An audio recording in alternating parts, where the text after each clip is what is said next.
What is up, team? Welcome back to the Red Storm Rapid Reaction Podcast. I'm Pat Kane. That's my good friend Cole Latshaw, and we're a day late. I apologize for the not-so-rapid reaction, all right? The two of us were in attendance yesterday. I carry my now lifetime undefeated record at Carnesecca Arena into whatever game I go to now, okay? Finally got that monkey off my back thanks to one R.J. Lewis in his St. John's debut. They went and took advantage of I don't know if you want to call him a below average team, but obviously not a power team in Holy Cross. The team St. John's should have took care of and did exactly that in a 92-45 win. Cole, good to see you yesterday. How you feeling today? Good, man. Yeah, thanks for carrying the ship a few days while I was out in Charleston. I think I gained like 15 pounds. I still feel full. So it was awesome going to Carnesecca. The ban has officially been lifted. Pat Kane is again allowed around the St. John's basketball program. He's got an undefeated streak at Carnesecca Arena. So I think until Rick Pitino completely has us not playing at Carnesecca and all at MSG, Pat can come to all the Carnesecca games. It was awesome to see. I know you said Holy Cross is a below average team, and it's hard to how much we can take away from the level of competition yesterday. But again, let us not forget, like, this team has beaten Georgetown already this year. So it's like they've beaten a high major team in our conference. So it's not a complete like schlack team. So, to see an awesome performance, a complete ass kicking from, I won't say wire to wire because we started off a little sluggish, but, maybe 30 minutes worth of complete ass kicking. So great to see the team. Great to see Rick get some of the bench players a little more minutes and get some of our starters a little more rest. I know he really wanted to make a point of that going into the game. So all in all, just a great performance. A lot of players played really well. Some of our younger players got great experience and more minutes and really showed some of their like long-term potential. So super excited. Cool. You bring up a good point. It wasn't, right off the rip a route for St. John's. When it was 18-10, I was getting a few elbows and a few nudges. A couple of people telling me I better, worry about a quick exit out if people spot me in the arena. But, thanks to the nice, cozy confines of Carnesecca Arena, how's that for alliteration? I love my alliteration here with the Red Storm Rapid Reaction Podcast, but the cozy confines of Carnesecca Arena eventually took its course, and Holy Cross could not handle the raucous crowd there. I mean, close to a sellout. Seemed like a really good turnout, and I really appreciated my time there yesterday. I enjoyed the atmosphere. Wasn't as hot as the rumors had said, but it was a cool day out, and maybe it was something, I wasn't used to, or maybe they kept the window open for me because they knew a special guest was coming in. I don't know. But it was good to be there for a win, and felt good walking out of there knowing what it feels like to see St. John's take care of business on their home court. So I'll be back again. Was the special guest in Carnesecca Pat Kane or Kevin Durant? I'm not sure. Well, it's for the fans to decide. But, there was a very special guest there, and I don't think he made it to the end. And I made it to the end, so there's your answer. It was cool to see KD there. Obviously, it seems like a Mad A connection, and you were mentioning on the broadcast, and I haven't watched the game in full yet. They said he's a season ticket holder of St. John's, and I don't know, the veracity of that, but I'm sure he's got the money to spend. So it wouldn't surprise me if he just dropped a few bucks there and can catch a game from here and there. But it's cool. That's the type of atmosphere Patino's looking to push, star-studded, and he's a star, that's for sure. Absolutely. What do you think of the debut of R.J. Lewis? Was it surprising? Did it live up to your expectations? Thoughts there? I thought he looked tremendous again. Like, how much can we take away from the level of competition and how bad of a team is Holy Cross? I don't think we really know.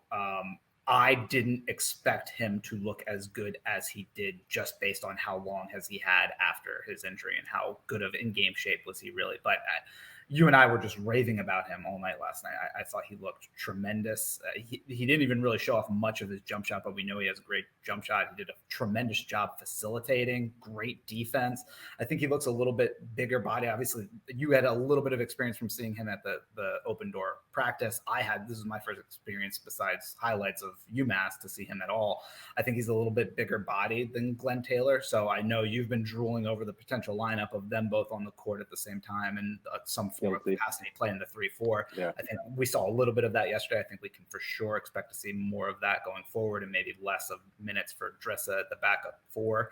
So that might help spell Ledlam a little bit more and it make up for some interesting matchup problems. Again, like I said, he had a few absolute perfect passes, which was really exciting to see. Seems like he's got a great sort of first step and ability to take the ball to the rim. So that might help our offensive struggles at times where it seems like we don't really have a guy who can create his own shot. It seems like RJ might be able to do that.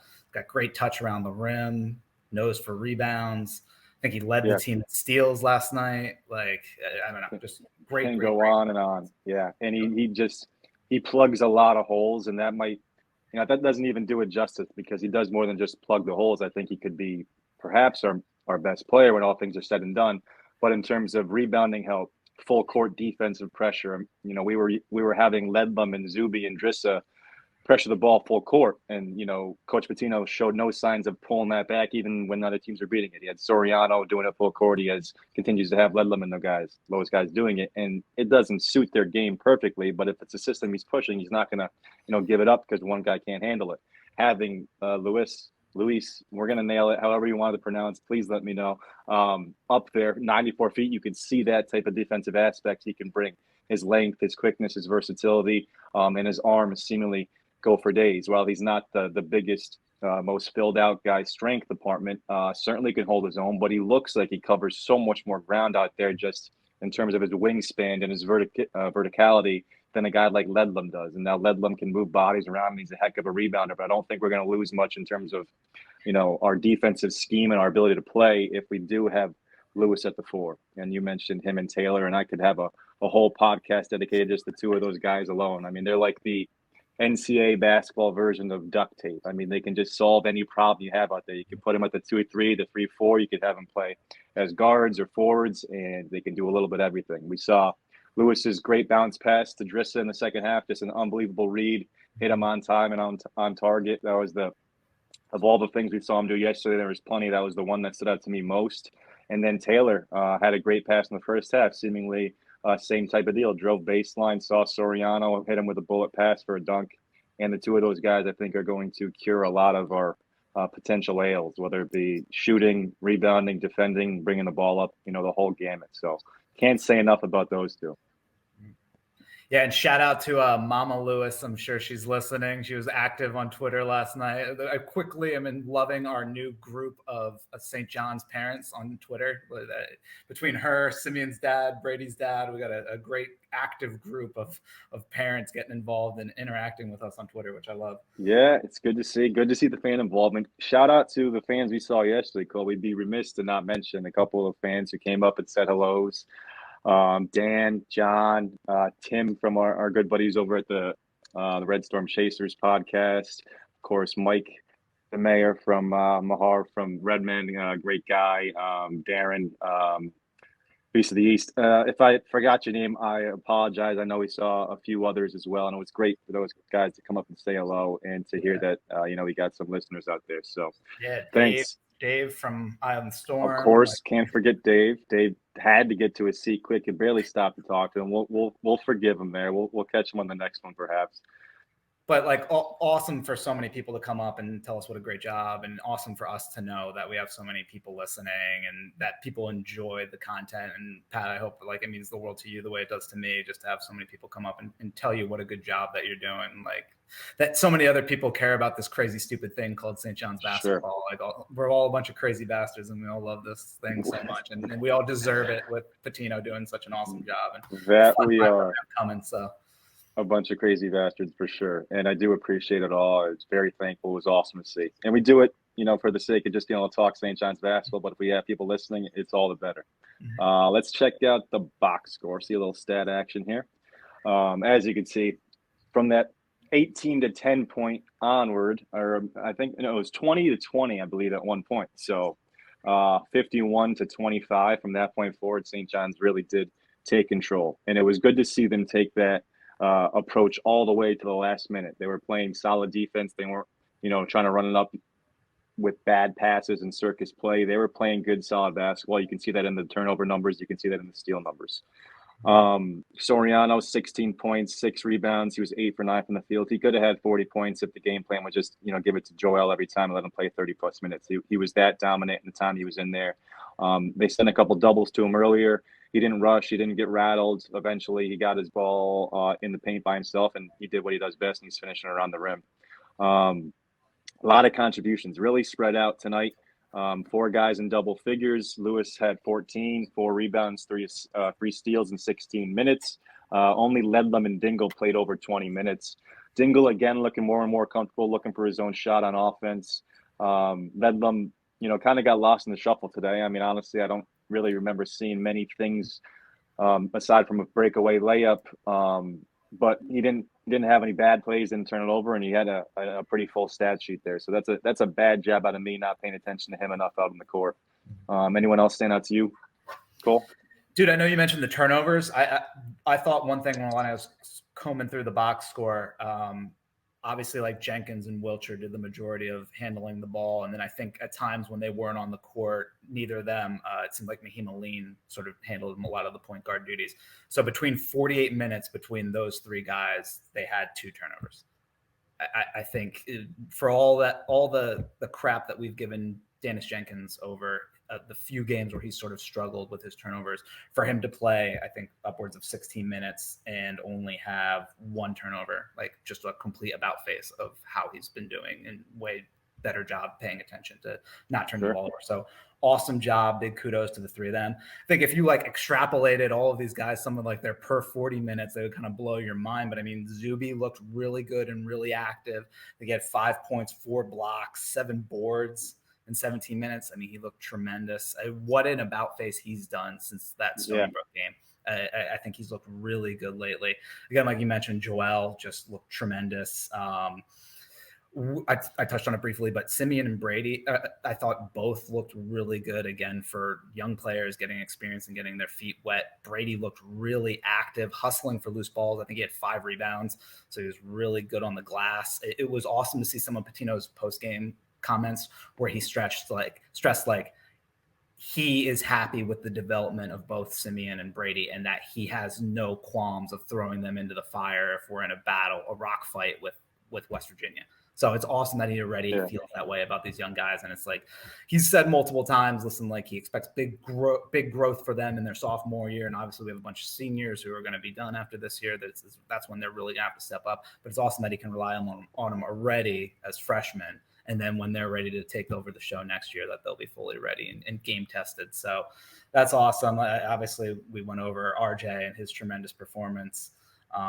It's just an all-around great game. I thought the team played fantastic, and I cannot wait for Friday at West Virginia. Those fans are going to be like lubed up and ready to either pass out drunk or cheer on their Mountaineers, and it's going to they'll be loud. Tough atmosphere, but it'll be a good test for us and hopefully a good out-of-conference win. Yep, 22 assists to 8 turnovers. That's a much-needed, switcheroo there in terms of our assist-to-turnover ratio. It hasn't always been great so far this year, and that's a credit to Jenkins, his 6 assists to 1 turnover, and Wilcher, his 5 assists to 1 turnover. So good job by the point guards. And hand up here, because I would have bet so much money in the world that Mahim Aline would never be the primary ball handler on the court, wouldn't be our backup or even our 3rd-string point guard. And he's been doing a little bit of that. And I did not see that coming. And he has looked good doing it. He's handled it well. He's got the ball to the right man.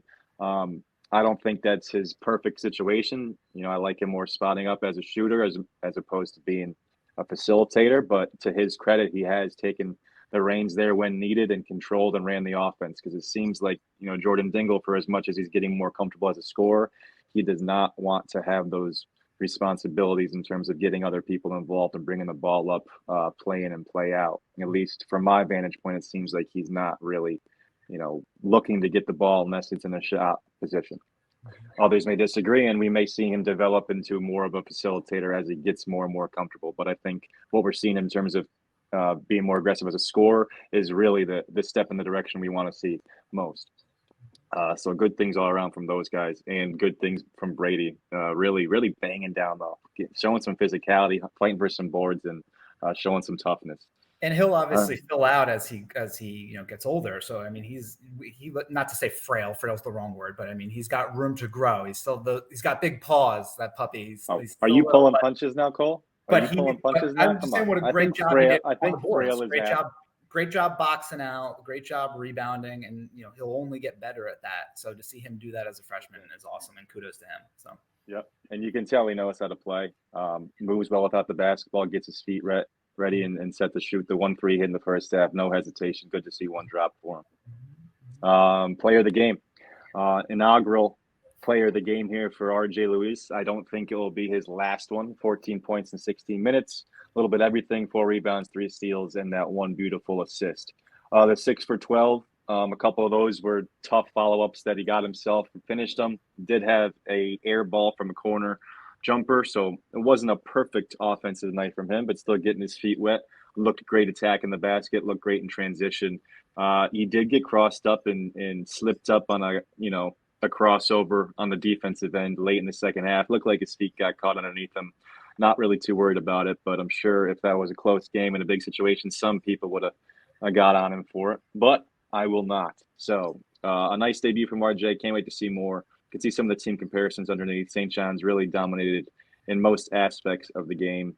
Big field goal percentage advantage, huge rebounding advantage, huge inside the paint points advantage, 58-18, huge bench points advantage, 45-15, second chance points, 16-3 advantage. So St. John's really imposed their physicality and took advantage of a much weaker Holy Cross team. Layups, 19 for 36, not quite perfect, a little bit less than what we shot against Utah, but a lot more attempts at the rim this game. We were really, really aggressive hunting shots in the paint. 19 to 36, not terrible. We can still improve there for sure. 9 for 9 dunks, 9 dunks. I don't know what our record is these past few years, but 9's quite a bit for a game. I'm not sure if we've had more than that. If we have, I doubt it's been many times. Anything else staying out to you, Cole? No, I know we touched on it a little bit earlier, but just the assist and turnover differential for the two teams. I think when you were showing it, it was like 20-8. Yeah, 22-8 in the assists margin. Like, that's crazy. And then having 20 turnovers to only our 8. I think what a great job by our ball handlers, just between facilitating and taking care of the rock. I think anytime you're going to take care of it that well and share the sugar that well, like, you're just going to be, you're going to win the game. So, and obviously we said before, but just tremendous game by RJ. I think great game, great to have him back. I think a lot of our ills and a lot of the concerns that the fan base had, like whether it was the offense looking stagnant or, different problems or sort of our depth at the power forward, I think RJ getting back might alleviate a lot of those questions that we had from some of these, between the Dayton, between the Michigan loss, between looking rough against North Texas. I think this team might be completely different with RJ on it. And we are already looking relatively good without him. And now to add an additional piece is just super exciting. So. Absolutely. Super exciting. Can't wait for next week's big game against West Virginia. It's a Friday. Jesse Edwards, the big man, the Syracuse transfer. I don't think he's beat St. John's in his career, so let's not give him an opportunity to do so. Would be a nice resume win, our real last chance to get a stamp on our resume before conference play starts. So really important. Let's hope we can carry this momentum forward, get a nice big dub in Morgantown, and then work towards finishing off the out-of-conference slate into Big East play. Thanks for everybody for tuning in, for subscribing, for commenting, for listening, for saying hello. Thanks to Cole for dinner last night. Phil Morris, shout out to you guys. That blackened steak, spot on. Okay, spot on. Shout out to Carnesec Arena. For Eric Barkley, this has been Pat Kane. That's Cole Atshaw, the Red Storm Rapid Reaction Podcast. Peace.